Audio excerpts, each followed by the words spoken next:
My college draft is proud to announce my conference called Educate You. Educate You core areas will cover recruitment, retention, and how to build a strong alumni base of underrepresented and first generation college. So you're tuned in to another episode of the Educate You podcast, brought to you by My College Draft, where education is new money. Get some. I am I'm mediating, and I'm Lamont Thompson. I'm going to be the CEO for My College Draft. Everybody introduce yourselves. I'm David Hartman. Here you go again. I'm Dr. Ricky Frierson. I'm Jared Bartels. All right. So we have Dr. Jared Bartels on to talk about his, I would say, very enlightening information and data about fear of failure in college students. So Dr. Bartels, give us a little background about yourself, right? And then segue into your research. Yeah. Well, I have been teaching in higher education for about 10 years, and currently I teach at William Jewell College, and I've taught at several other institutions, but my background is in educational psychology, a little bit in developmental psychology, and I've been interested for a number of years in fear of failure. And the research that I did initially on fear of failure was looking at how this affected self-regulated learning among college students. So the types of strategies, learning strategies that they use are impacted by fear of failure. Their ability to kind of reflect on their own learning, think about their own thinking, change strategies when things aren't working was affected by fear of failure as well. So ultimately, I wanted to kind of better figure out why there is this link between fear of failure and performance. And part of the explanation lies in looking at self-regulated learning strategies. What I'm working on currently is looking more closely at how students are processing feedback that they get. So if they happen to fail at a particular academic task, how are they processing that material? How are they remembering it? And are they able to effectively use the feedback that they're getting to kind of break from this fear of failure cycle? So that's what I'm currently working on. Excellent. So as you are collecting your data, what's the outcome? What's the ultimate outcome or goal for your data once it's complete? Well, when it's complete, I'd like to present it at a conference, Association for Psychological Science conference, ideally, and that would be in May of next year. And then to pursue publication, depending on what we find, and probably also depending on the number of participants that we have. So we're kind of thinking of it right now as a pilot study, but based on the results, it may become a much larger study. Excellent. So, fellas, Ricky, David, so as you're listening to him, where do you see in you guys' extensive experience in higher ed, how do you see it being impactful?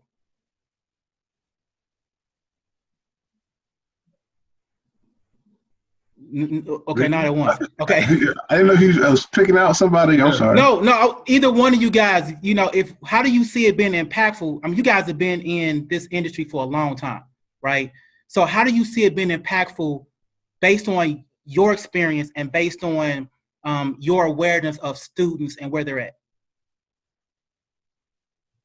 I see it being impactful in numerous ways. Number one, you have to think about when we look at cohorts that come in, especially in the higher education lens, we see that there's a great representation of minority students in certain disciplines and not so much in other disciplines. And specifically when we're looking at Hispanic and African American students, they very much concentrate within education, social services, social work, but we don't see as many in professional practices where we look at law or IT fields or engineering fields.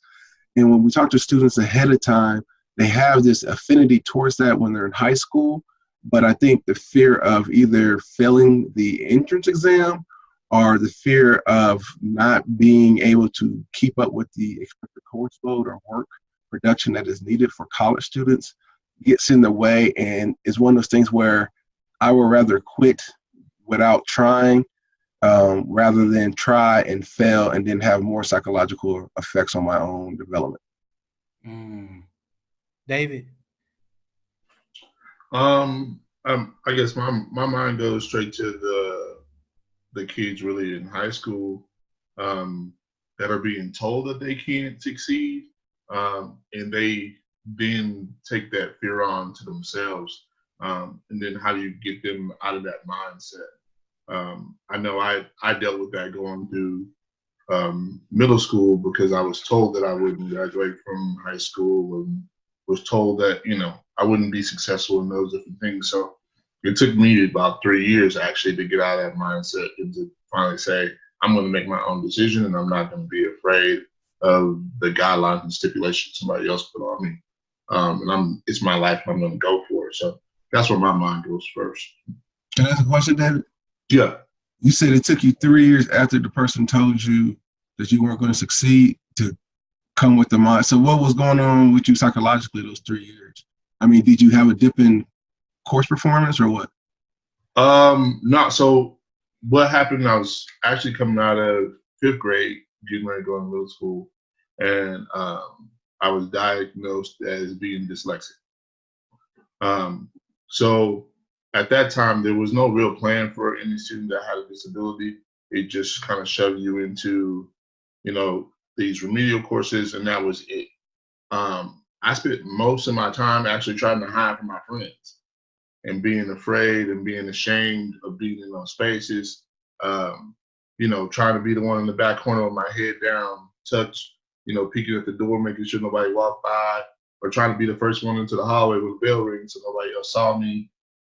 Always going to that class late, so my friend didn't know where I was going, all that type of stuff. It was all the way until my 9th grade year when I was just finally like, I don't need these classes. They're not helping. We're just going over the same thing over and over again.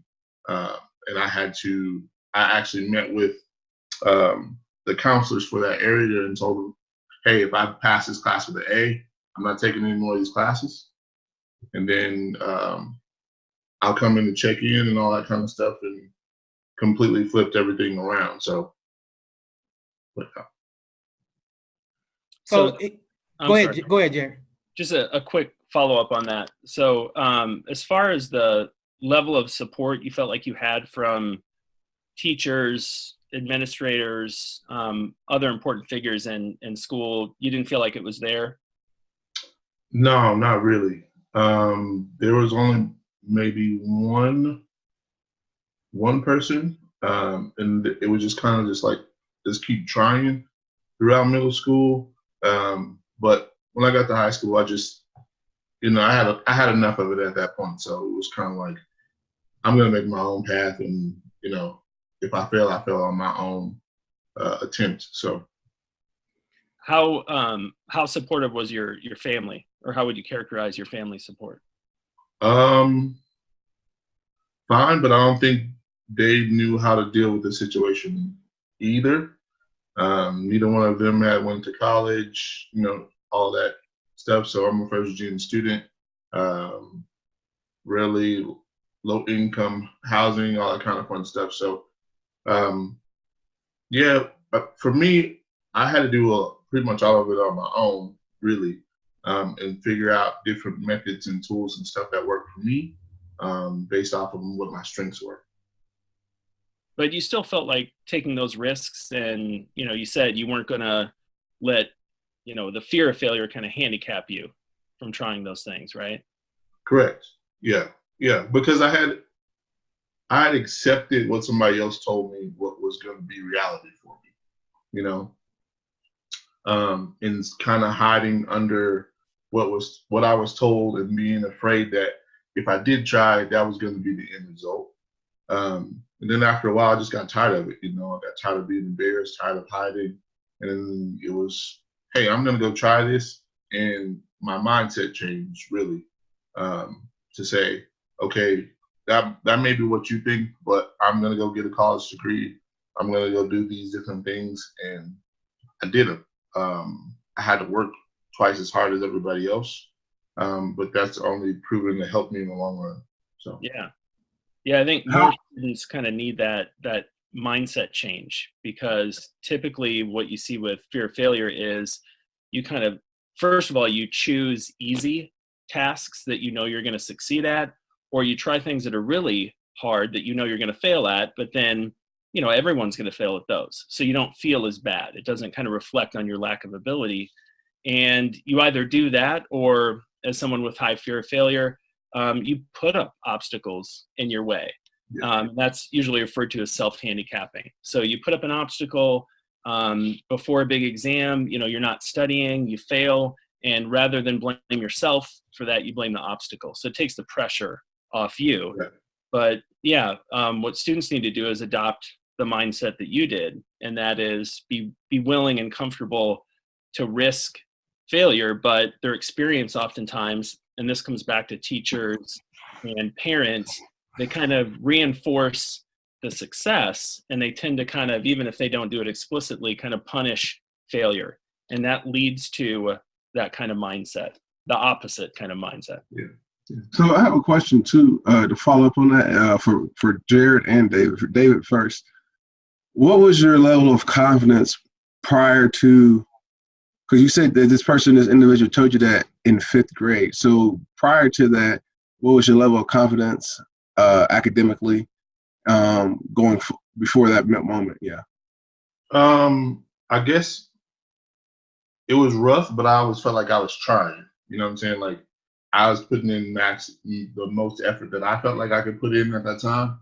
To get a little bit more specific, basically I needed to get like 100 on the last test or whatever, so I could be able to pass the class. And this was a high and extreme low moment for me at the same time, because at the end I passed the class. I was excited, I'm telling everybody I passed, and then someone told me, "Oh, you didn't earn it. They just gave it to you so you can move on." So I went from instantly feeling like, "Oh, I put all this hard work in, and now I achieved this, and they're just pulling the rug right from under me." And then with that, it was like, okay, now you have this disability, and you got to go to classes and all this other stuff. Trying to transition to middle school from elementary, and trying to deal with all those different things at the same time. So my confidence level dropped a whole lot. Really, the only places that I felt like I was confident in was math and sports after that, to be honest.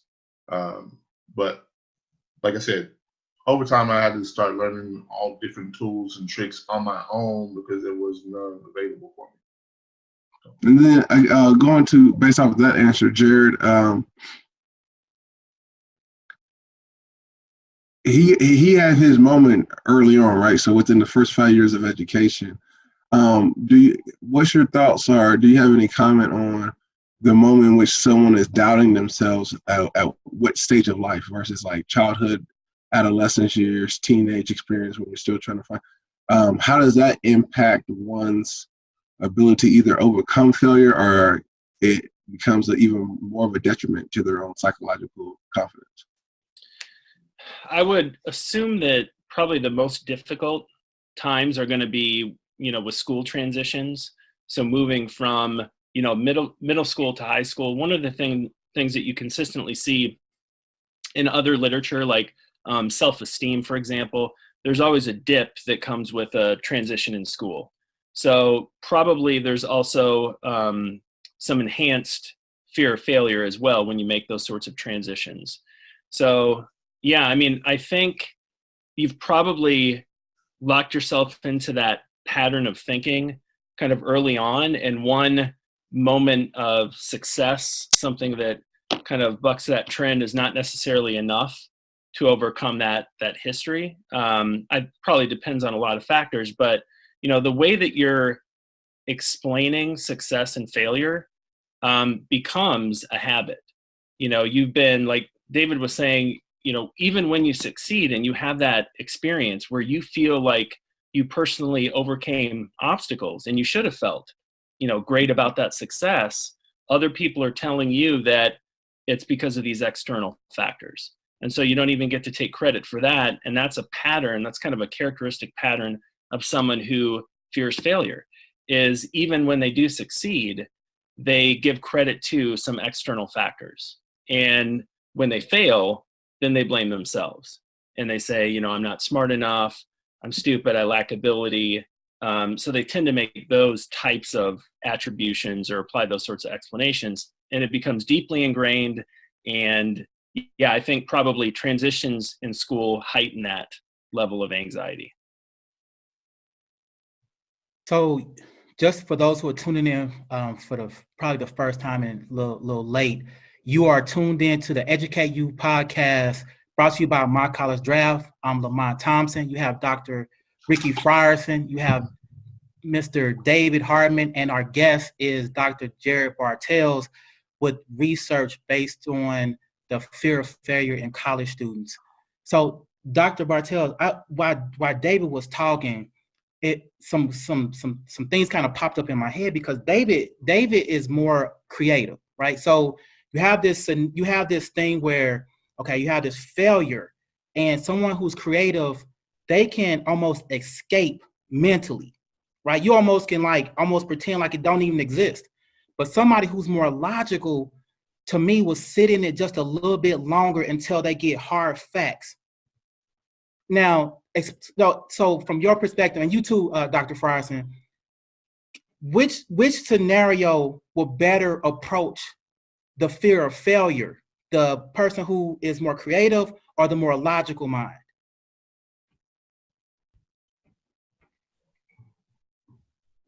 I think fear of failure is going to definitely negatively impact that creative ability for the individual who tends to be the creative thinker. Okay. Because you typically, again, when you think about the types of activities an individual prefers, someone who's high in fear of failure, they don't want to take those risks. It would, I would think, negatively impact that creativity, kind of hold back their creativity. I want to first preface my answer as in I am not the expert in the fear cognitive understanding as Dr. Bartels is there. I am more of the practical application of dealing with it.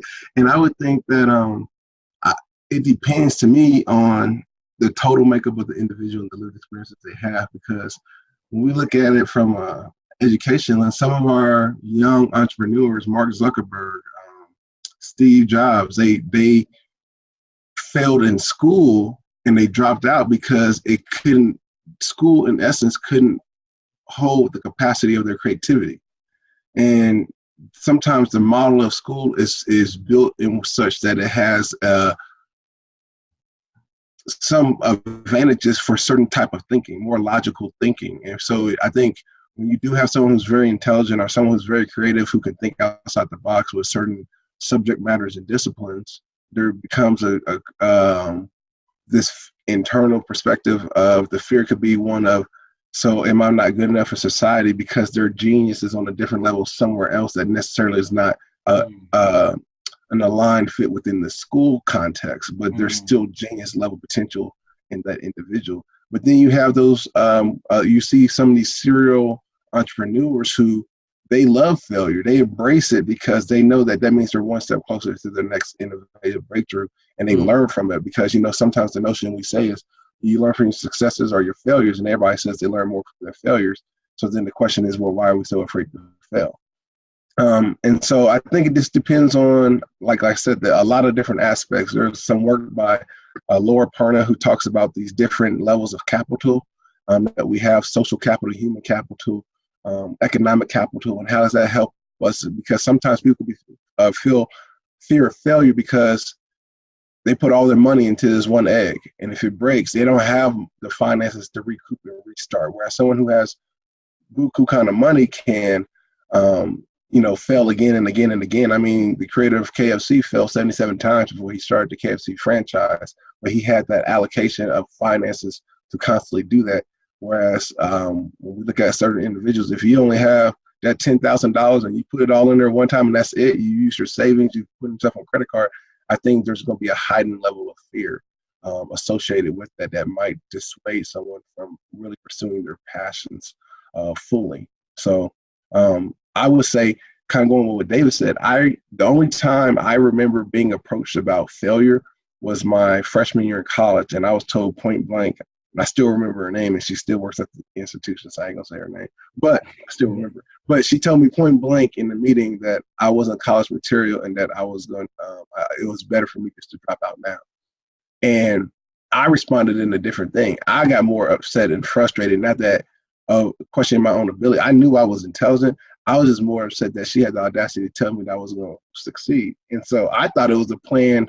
I thought my mom told her to tell me this because I got mad and made sure I passed that class with a high grade and I graduated and now I have my PhD. So, I mean, I think sometimes that that's why I asked that question earlier to Dr. Bartels is depending on when you get that level of, detraction, how does that affect the cognitive response and physical behavior response? Yeah, I would agree that there's probably some really highly creative individuals who are just destined for success because of how they look at failure, right? Like you said, they look at failure as an opportunity, to gain some knowledge, to tweak some things that went wrong, and ultimately they're going to succeed because of that particular mindset. But I also, in terms of thinking about the distinction between the logical mind, the creative mind, it depends on the class environment. It depends on the school environment, right? What do they value? And how are those values transmitted to students through teachers and administrators? So if the school values creative thinking and isn't too rigid in terms of these, really well-defined academic tasks, and there's an exclusive focus on that, and creativity isn't something that's supported and fostered in the school environment, then obviously that's going to have a negative impact. So I think the school environment plays a really important role in that as well. So as you guys were talking, a number of different things were kind of coming in our head as we discuss fear of failure in college students. And you said something about the college environment, Dr. Bartels, and you mentioned faculty as well. So what was going through my head is so fear of failure in college students can come at different angles. So you have academic, you get social failure. It's a lot of different things that come into play. So, and I might be kind of biased because I'm like, man, I'm really hard on colleges and higher ed. So based on you guys' experience as a college student, now as staff faculty, do you feel like higher ed is doing a great job, or there's still room for improvement on helping students to better deal with and maneuver through failure? Because failure is going to happen. So do you feel like higher ed, I don't care if it's private, public, is doing a great job, or still there's room for improvement to help students navigate through failure? I would say that maybe some people would blame not necessarily higher education. So short answer. I blame everything on higher education, Jared. So keep going. What's that? I'm mad at. No, I'm just playing. I know. No, I know you are. I know. But maybe the problem is a little bit earlier. So I'm not saying that I necessarily have experienced or seen this among students, but hypothetically, let's say that a freshman, a first-year student, is, let's say after the first year, they have a GPA of 3.5. Okay. Did they fail that first year? Or let's say it's 3. They have a 3.0. We probably wouldn't look at that as faculty, we probably wouldn't look at that as failure, right? But if a student is coming in with a 4.0 grade point average, then even when they're succeeding by a lot of objective measures, they're experiencing that as failure. And so I think maybe one of the things that we might look at is changing, not higher education, though there's certainly some problems in higher education, but is grade inflation such an issue? And there's other factors related to this that the student is kind of set up for, again, not real failure, but the experience of failure. They're going to feel like they're failing when they're not achieving that perfect standard.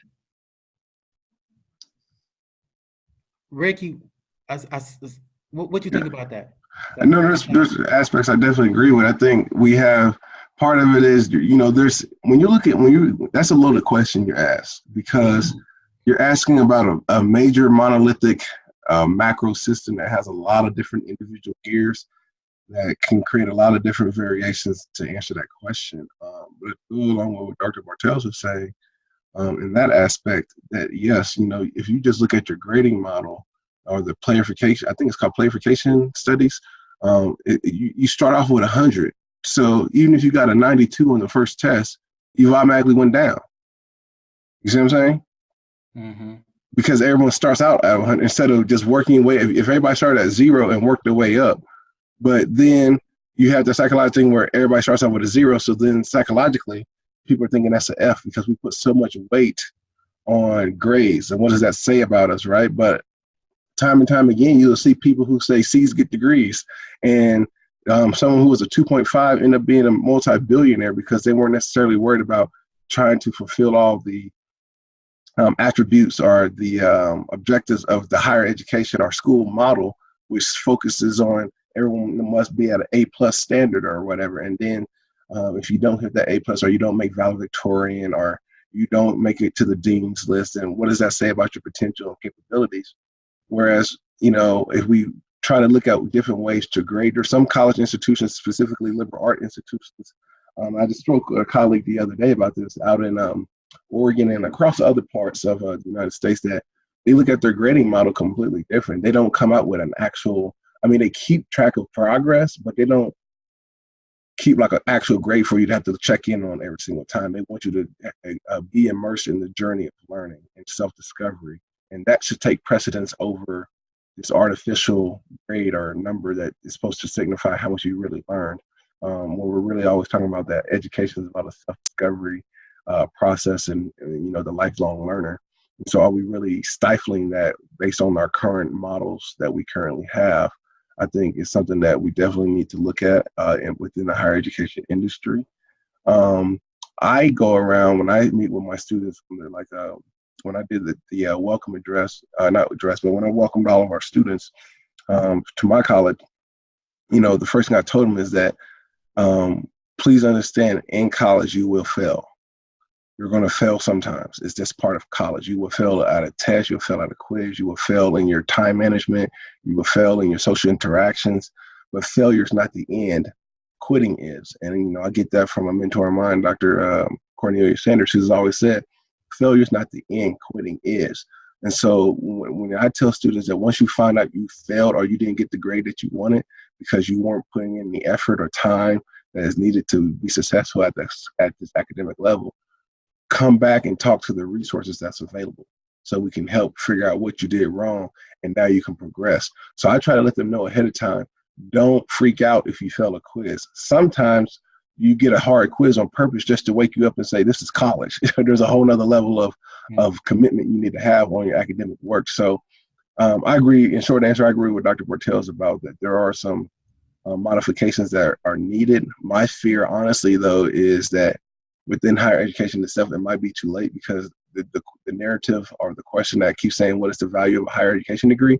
Although it's getting better, we look at the amount of sacrifice economically a person has to utilize just to get entrance into school and finish through. And so now there's this monetary value that's being questioned on, is it worth me to go there, fail, and then just have this large student loan that won't be forgiven? That's interesting.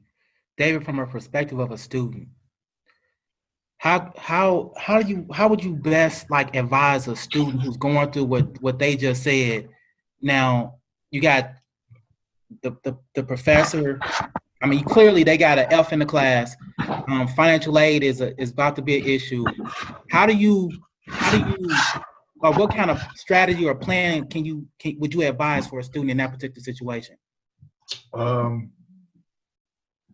guess there's a lot of different things to look at, but really trying to find some type of structure for that student, right? At the end of the day, we're dealing with people, so they have lives, they have real world that's happening. They may not know how to study at the level they need to. They may be afraid to go ask for help for the resources that are there. So how do you start getting them to start learning how to advocate for themselves, get the proper tutors and stuff that they need? Do we need to actually write out your day-to-day schedule or what you need to do when you need to do it in order for you to be successful? So just trying to find out, okay, where's the holes? And then how do we then try to fill those holes? And then are they there for themselves is the other part.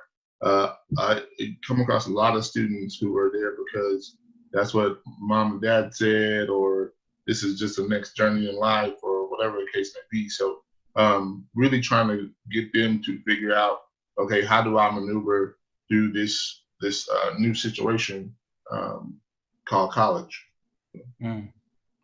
So, okay, so I'm gonna make a statement, then I'm gonna present you guys with the question. So I was at a school and I was listening to a professor give a scenario about a student who was struggling and came to the professor for help. The professor saw the grade. They were definitely I would say like maybe D. Went and looked at their ACT score and determined from that there's no sense in me trying to help this particular person, right? And so then there was another scenario where a kid was failing as well, but looked at their ACT score and saw promise. How do you approach a scenario when the failure is being fed by someone who is in an authoritative position?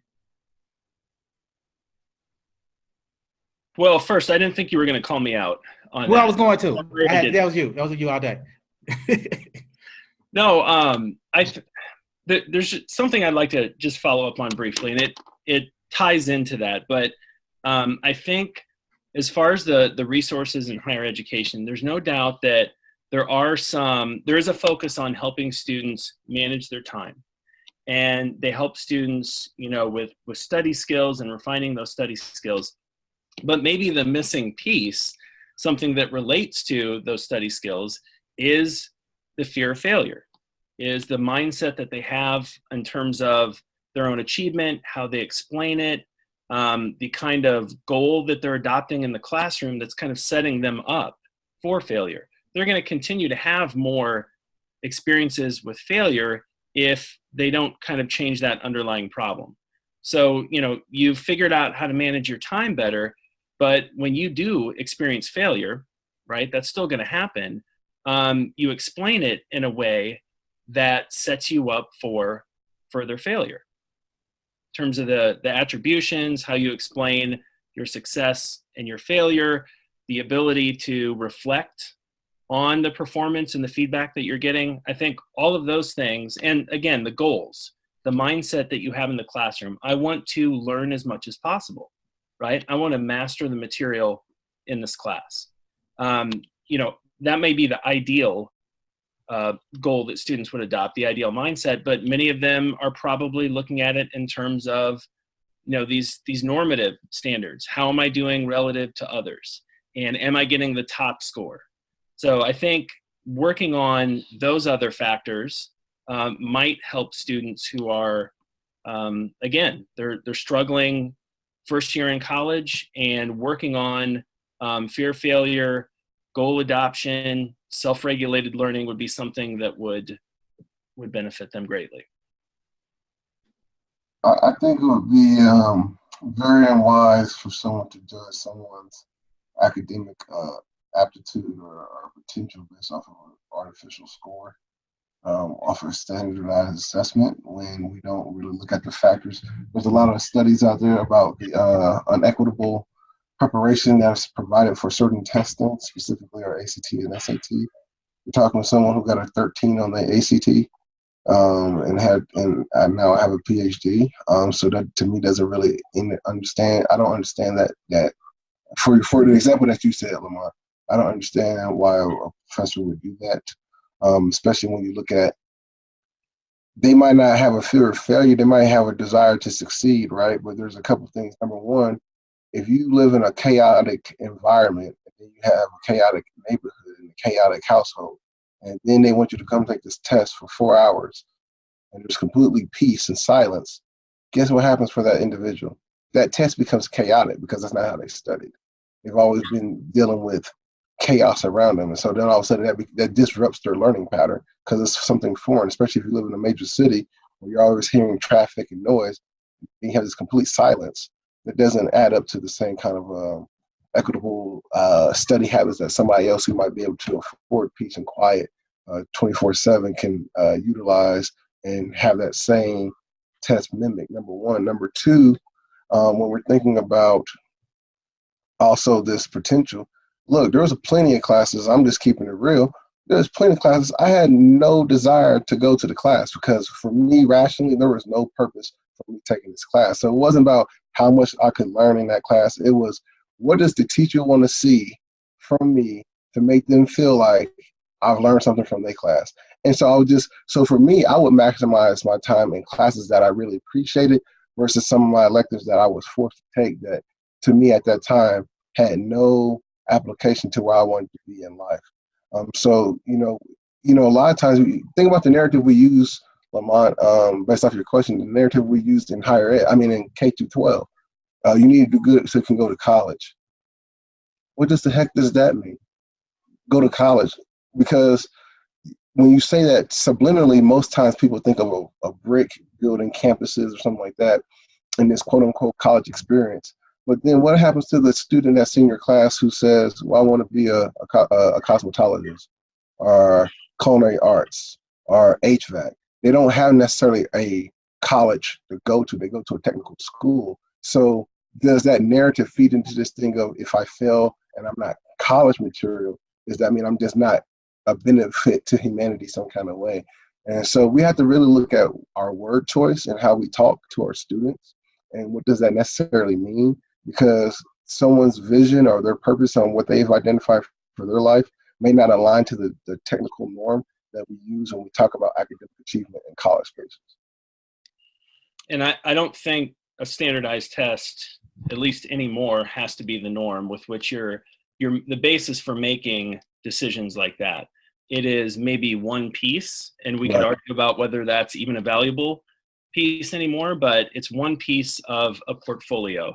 And to make decisions based solely on a standardized test score, I think is a huge mistake. Again, you're listening to the Educate You podcast brought to you by My College Draft. Again, our panel includes Dr. Ricky Frierson, David Hardman, and Dr. Jared Bartels. Our subject matter is the fear of failure in college students. So Dr. Bartels, it kind of like chimes in with your research, and fellas, feel free to jump in.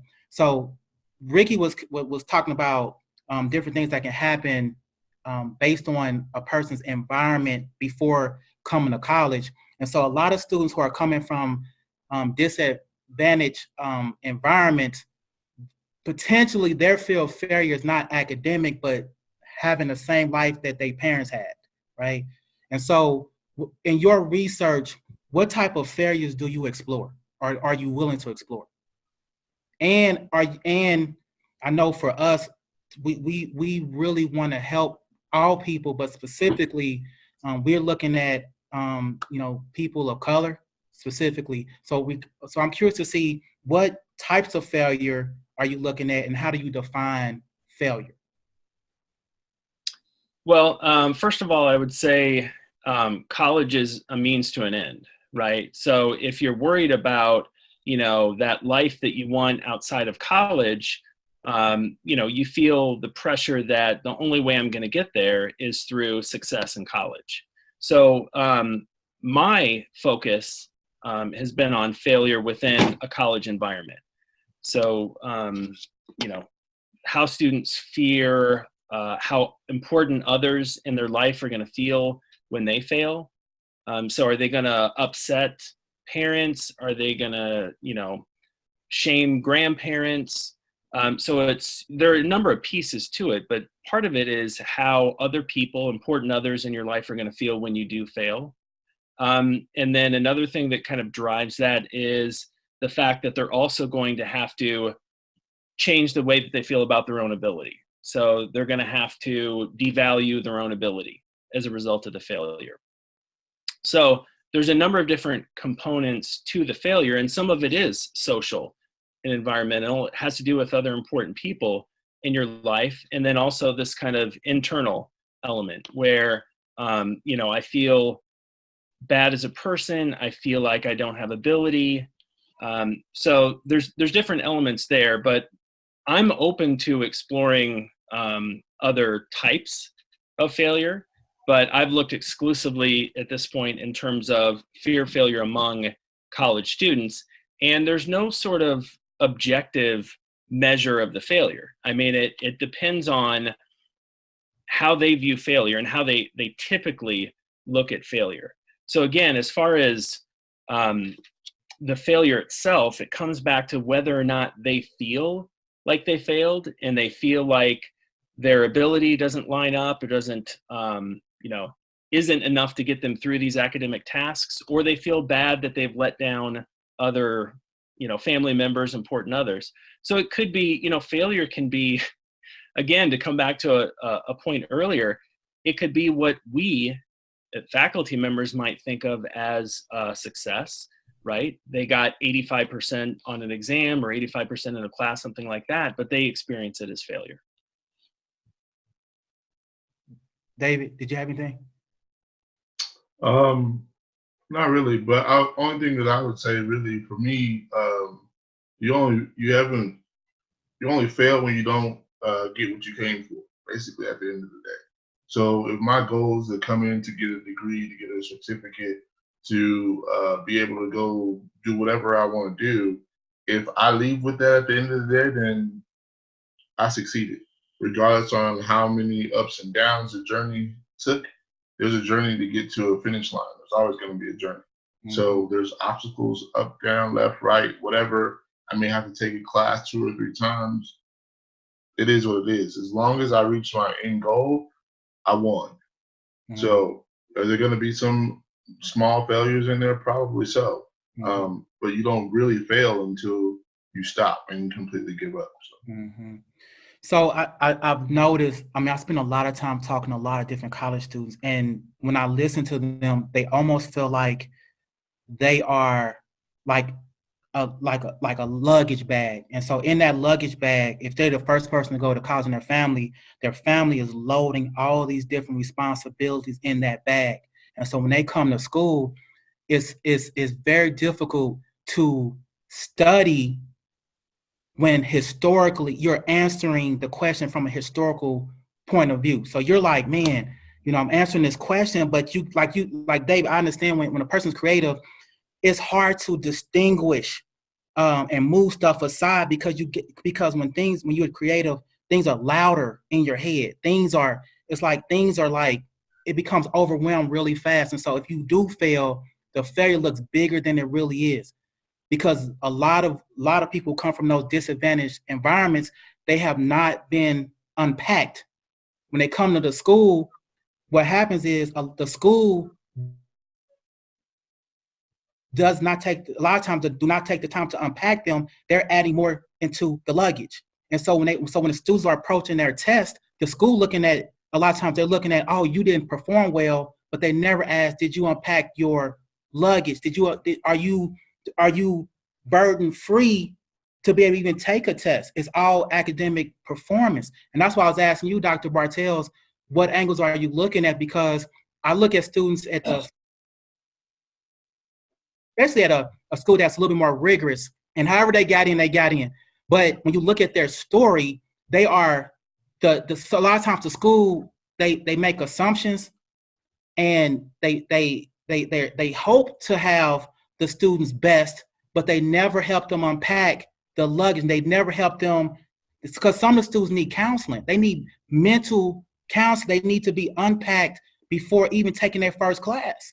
So how would you guys approach that when you know a student is full? They're very intelligent, as gifted could be, whatever that definition is. But how do you help that student unpack before they even encounter what higher ed is about to bring them? I always tell students, or anybody for that matter, you can't help somebody else until you help yourself. Mm-hmm. At the end of the day, right now you're on the same playing field as everybody else that needs your help, or you feel like you need the help. And until you get up to a higher level, you can't help that. You know, like I said before, if you're on an airplane, right, and something goes wrong, they tell you before that bag's gonna fall down. Mm-hmm. Put your mask on first before you try to help somebody else. Mm-hmm. Because if you try to help somebody else first, you're probably gonna be the person unconscious that doesn't make it. So you got to help yourself first in order to be able to pull other people up. You got to get out of the hole first, and then reach back down and pull people out. So. Dr. Bartell, I see you shaking your head. Well, I'm just thinking, you know, there's a lot of different ways that a student can put pressure on themselves coming into college. But I think what you mentioned is an important angle to look at and examine a little bit more closely. You know, what about those social pressures? What about the pressure a student feels when they feel like there's so many other individuals who are, I don't know, I don't want to say dependent on their success, but they feel extra pressure based on the fact that, you know, they're the first person in their family to go to college, as an example. What does that extra pressure do to a student? How does it interact with fear of failure? I think that is an important angle to look at. I think students who come in with that fear of failure are already coming up with, even if that pressure doesn't exist from the outside, they're putting pressure on themselves, right? Because again, it's a mindset. It's a way that they typically look at things that sets them up for failure. So it would be interesting to look at how additional pressure or a lot of pressure from family would feed into a fear of failure. So we're coming to the closing moments. So in 30 seconds apiece, what concluding statements can you have on failure, and if you could, some solutions on maybe how to address it if you are a student, even if you want to mention it like your own way of of dealing with it. So 30 seconds. Oof, 30 seconds. Wow. Yeah, okay. You can do it. You can do it. Embrace failure. Okay. Look at it as a learning opportunity. Be aware. I talked to a group of high school students recently about this. Be more aware of the situations when you tend to use what I call self-handicapping, referred to it earlier, kind of putting obstacles in your way, right? We all do that, but students in particular put obstacles in their way. It kind of takes the pressure off of them, but I would say encourage them to think about that, reflect on that, think about their mindset in a classroom. And if they are more kind of performance oriented, thinking about how they're doing relative to others, try to shift that focus to learning as much as possible, taking a little bit of the pressure off of yourself, and then failure is less devastating. David, Ricky, 30 seconds. We closing out. Man. I was waiting on Ricky to go. Ricky, I guess for me, first of all, be 100% honest with yourself. Take the time to look yourself in the mirror and actually figure out, hey, yeah, this is where my shortcomings are, whatever. And don't be afraid of those. Be willing to take those on head on. And then at the end of the day, it's your will. You can do with it what you want. It's your life. So you're the driver, nobody else. If your goals are set high, you go for them. Regardless of what you hear, what you see, or a lot of times the stuff that we're afraid of never even happens. So just go for it. One should always be comfortable with failure, but never conditioned by it. That's That was that's That's good, Ricky. That's good. seconds. All right. All right. You've been listening to the Educate You podcast brought to you by My College Draft. We, once again, another great episode. Dr. Frierson, Dr. Bartels, future Dr. Harmon, and I'm, again, Lamont Thompson. It's been our pleasure. Remember, education is new money. Get some. They say in the end, the strong survive.